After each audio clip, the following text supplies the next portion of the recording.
Nama saya Rati Wahyuning Astuti, NIM D22.20.030.84, kelas D22.21, akan menjelaskan tentang kelenjar pada sistem endokrin. Kelenjar endokrin sendiri merupakan sekelompok susunan sel yang punya susunan mikroskopis sangat sederhana. Sekresinya berupa hormon yang dikeluarkan ke dalam pembuluh di organ. Macam-macam kelenjar endokrin. Yang pertama, kelenjar hipofisis atau pituitari, terletak di dasar cerebrum di bawah hipotalamus. Hipofisis dibagi menjadi 3.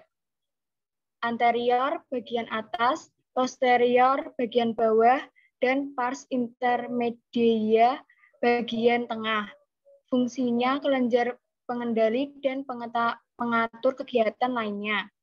Yang kedua, kelenjar tiroid atau gondok, terletak di leher bagian depan di sebelah bawah jakun dan terdiri dari 2 buah lobus. Hormon yang dihasilkan dari kelenjar tiroid adalah yang pertama, hormon tiroksin untuk mengatur metabolisme, tumbang, kegiatan sistem saraf.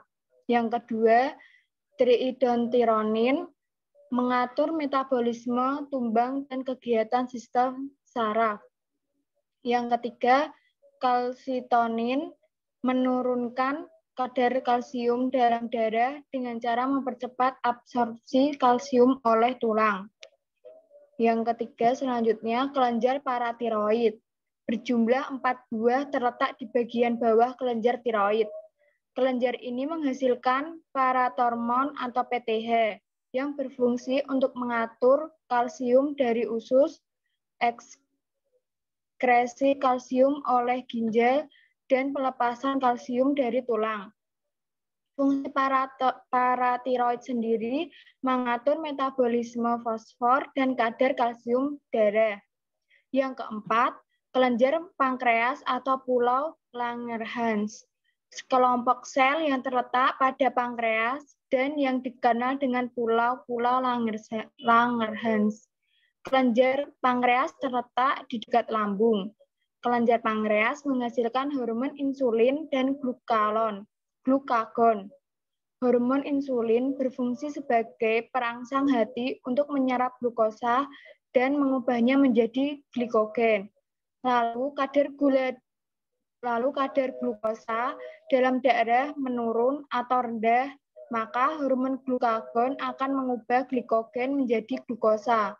Yang kelima, kelenjar gonad atau kelamin.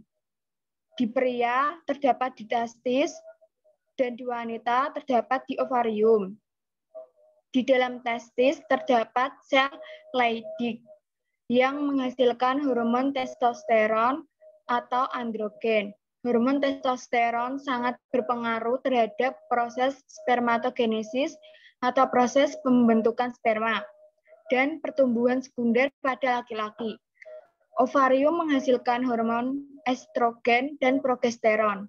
Hormon estrogen berfungsi saat pembentukan kelamin sekunder wanita, juga membantu dalam pembentukan lapisan endometrium.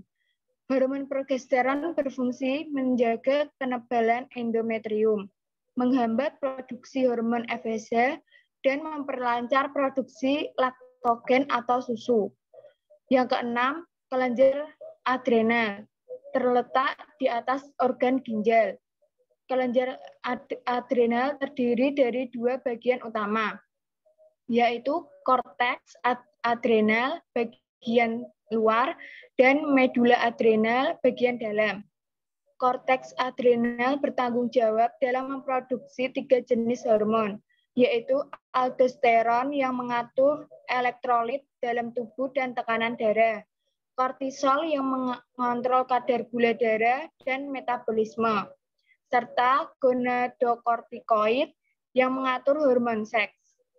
Sedangkan medula adrenal berperan dalam mengeluarkan hormon epinefrin atau adrenalin dan norepinefrin atau noradrenalin pada saat stres. Kedua hormon ini memiliki fungsi yang serupa, yaitu bertugas meningkatkan aliran darah ke otot, merangsang jantung berdetak lebih cepat, dan mengirimkan sinyal antar sel-sel saraf di otak.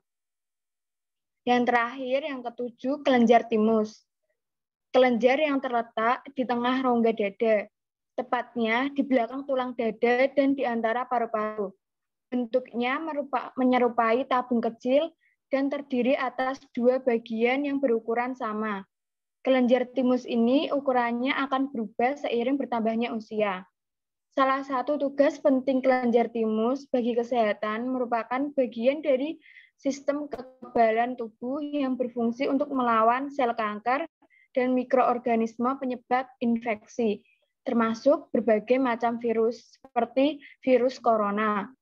Sel darah putih ini bertugas mendeteksi zat tertentu, benda asing, dan mikroorganisme yang dianggap berbahaya di dalam tubuh, lalu memproduksi antibodi untuk melawannya.